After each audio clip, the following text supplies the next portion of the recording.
Hey, everybody, it's Eddie from Tokyo. This is your cryptocurrency update from Japan, and we're going to talk briefly about a company called R3. R3 is a technology company that locked horns with Ripple years ago, and the lawsuit was very nasty. Are they now for sale? Well, it definitely is not off the table.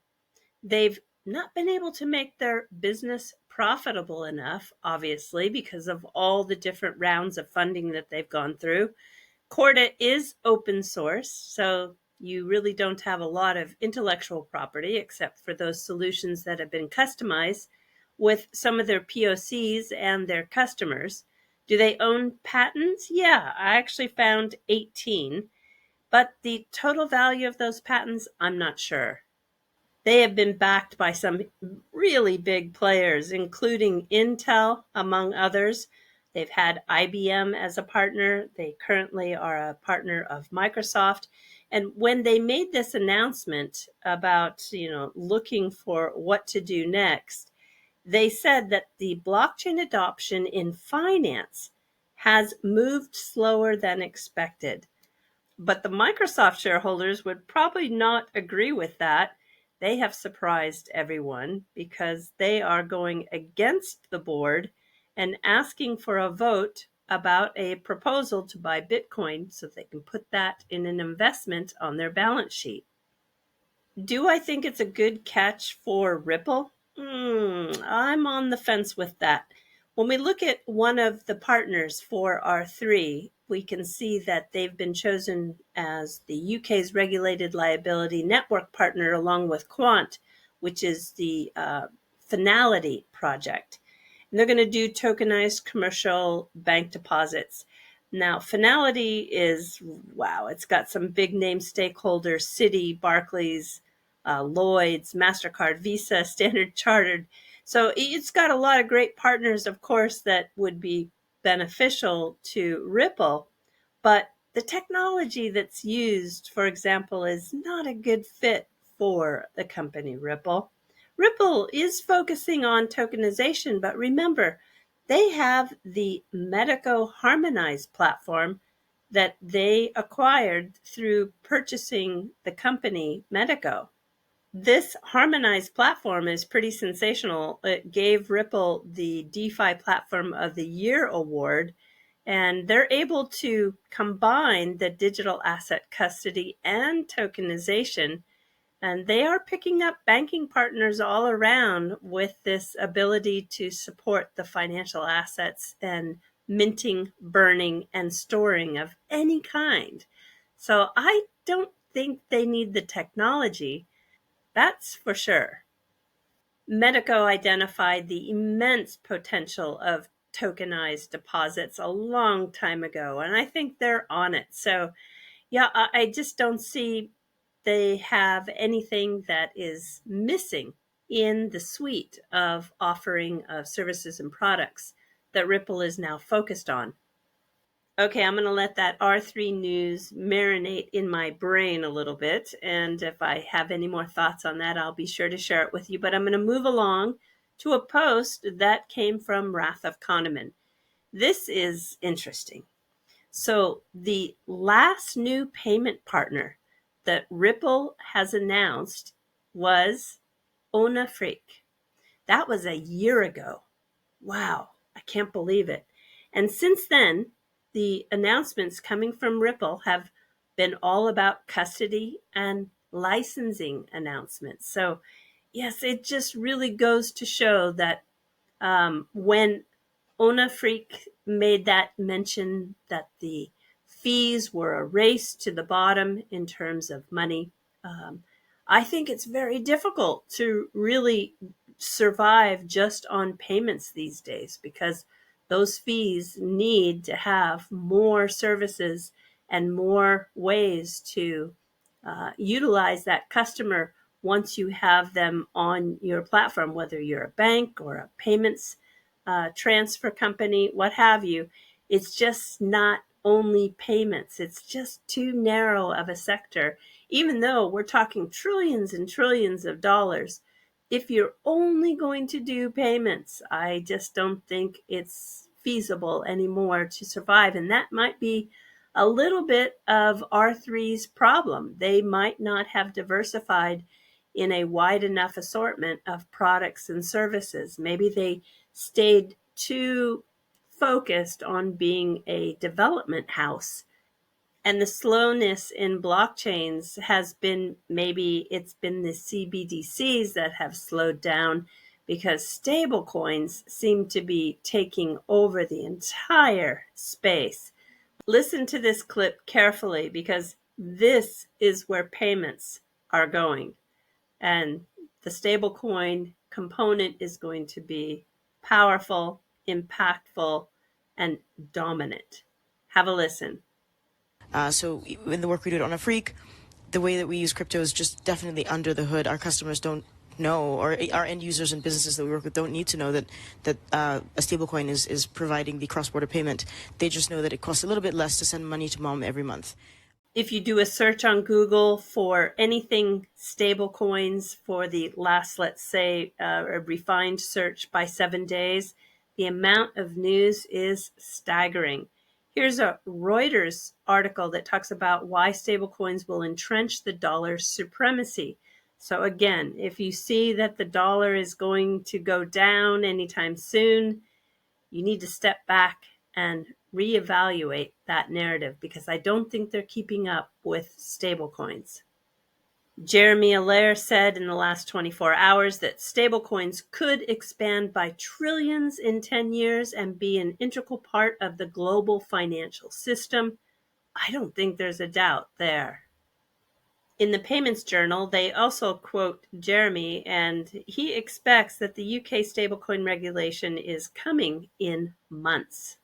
And this one is mind-blowing. PayPal is going to set aside $1 million for the adoption of stablecoins. They've got a whole bunch of things planned, from grants all the way to rewards for those users who use the stablecoin in their payment flows. It's all on. I mean, you talk about the lights are green. It is now an absolute competitive race to carve up that market share. Of course, we saw the big payment processor Stripe make an acquisition for $1.1 billion. They took the company Bridge, which allows them to do these stable coins on a very unique custom platform. Flare, with their Hex Trust stablecoin, which is pegged to the US dollar, the ticker on that is USDX. They've been minting away, getting it ready for Songbird, which is the Canary network, to fully test out the F assets before it goes then live on the Flare networks. As the Bitcoin ecosystem grows in Europe and globally, the Chainalysis report says that stablecoins are dominating the entire digital asset market share. We got the same kind of people that watch Formula One love technology, and people that are in Web3 love technology too, and tends to love cars as well. So we're mixing very well.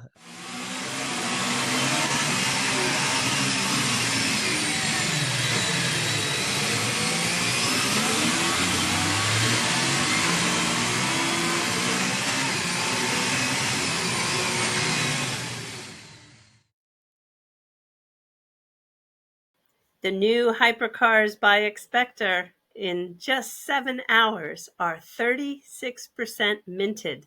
It's turned out to be a very successful collection. In yesterday's video, I received a comment that said, "Thanks for deleting my comment, which is a fact. You just lost an early follower. Good luck shielding Ripple and Brad forever." Well, I have no idea what this comment was, and only thing I could think of is that I had about an hour of a video that was uploaded, had about 4,000 viewers within that hour, and I realized, oh my gosh, I left a portion of my video of a non-edited section where it was like me talking to the microphone, getting ready and geared up to start a new section.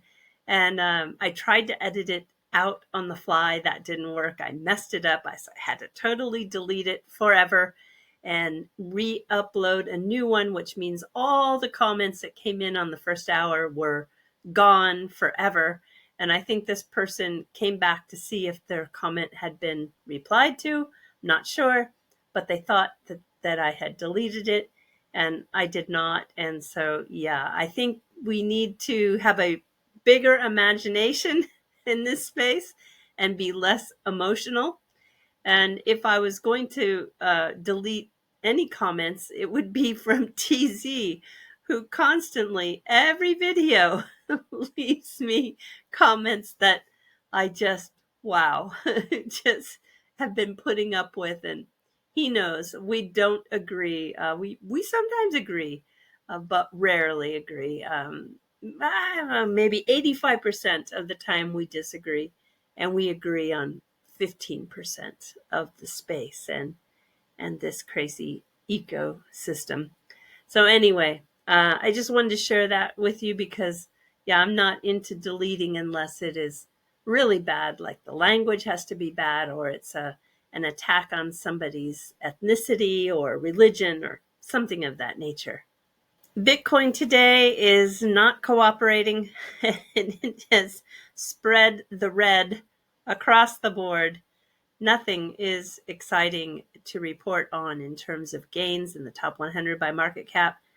So at its current trading price of 67,694, the market just feels worse than lackluster. It's really being pulled in the wrong direction with some sizable losses. So yeah, it's one of those days you want to go touch the grass. Please don't forget to get yourself the XRP Ledger Snap on your MetaMask so that when I do this interview with Piersist and the CEO Ferran Prat, you can really follow along and understand how significant this is and really relate to all of his comments. This is Greg Kidd. He's running for Congress. He was Ripple's first chief risk officer. He's a very, very unique individual and I think pretty special. I am a big fan. I have something that I clipped up for you on a video that he uploaded just in the last, I think, 24 hours. Yeah, it's a brand new video. And it just has some very good insight. He's an independent, so he doesn't lean left or right. He's really a bridge, if you will, between the two polarized parties. And I think he makes a lot of sense. And so I just wanted to share it with you. It's not too long. And I think it's going to give the needed balance that we need right now because, wow, it's getting intense out there. All right, everybody, do take care. Sayonara for now. Bye-bye. You wanted to record our first ever podcast, and it was because Jay Clayton, who was then SEC chief, on his last day on the job, had just dropped this huge lawsuit against Ripple, claiming that XRP was a security. As it turns out, that first video is still our most viewed video of all time. You know, clearly this is a topic that people care about. But that lawsuit would really set the tone for the Gary Gensler era at the SEC. And his administration could be defined by, let's say, a lack of clarity and regulation by enforcement. And look, I'm an ex-regulator. We need clarities. You know, we need to know the rules of the road so we know what is a security, what is not a security, and why is that so. And we are in a situation now where there's literally thousands of these instruments out there. Nobody knows what is what. And even if it is a security, nobody knows how to register it. There's not a clear process. Nobody's ever gone through. And so it's just a catch-22 situation. It's costing our country its competitive position in this space. And it's really a travesty. It makes people lose faith in the regulatory system of the United States, which I'm proud of, and I think could and should be a leader in the world for providing clarity, toughness. We're not asking for, easy rules. We're just asking for clear rules. I don't know anyone who's walked into the SEC in this industry and come out with a workable path. And so you're basically just going into it's like a Dostoevsky novel where you go in and you basically confess your crimes and then things go from bad to worse. Look, if it's legal and it's licensed, it should be banked. There shouldn't be a shadow shaming list of what industries can't get access to banking services. Look, if it's related to sex, but it's legal, or it's related to drugs, or it's related to gambling, or related to firearms or fracking or abortion clinics or whatever the topic is, some politician or regulator operating under the direction of a politician shouldn't be weaponizing the financial system to basically deny access to legal and licensed businesses. If it's legal and it's licensed, I think it should be banked, and it should be banked with open banking. And look, I'm not blind to the fact that there's going to be risk, fraud risk, compliance risk, money laundering risk, terrorist financing risk. That's what controls are for. That has to be managed. If you simply think you're going to avoid the problem, you're not going to avoid the problem. It's going to creep in through the back door, and it's going to be in your system. So pretending like you've avoided a risk, rather than like stepping up and saying, we've got to manage risk, that's ridiculous. That's just basically compliance theater. Finally, for those who aren't aware, you are running for Congress in Nevada's 2nd District. Do you want to wrap us up with a quick campaign update? Well, on the campaign side, I'm running as a nonpartisan, and that's really part of the principle of trying to depolarize these issues. I'd like to work with both Republicans and Democrats on a whole range of issues. Now, obviously, we've got a particular focus on all these financial innovation issues because that's the sector that I come from. But as a general principle, we don't believe that you should unnecessarily weaponize any issues that are in politics. I mean, we have the culture wars and stuff, but there was a time when liberal Republicans and conservative Democrats overlapped and there was a middle. And so I'm committed to that middle because that middle is where things get done. And so that's what this campaign is about. It'll be ongoing. I've been already involved in congressional issues long ago since I worked at the Fed starting 20 years ago. But now I'm just more, in the public eye, and have found that helps with access, and have been more easily able to talk to Democrats and Republicans about these issues. And we've seen them voting together to get sensible regulation out the door.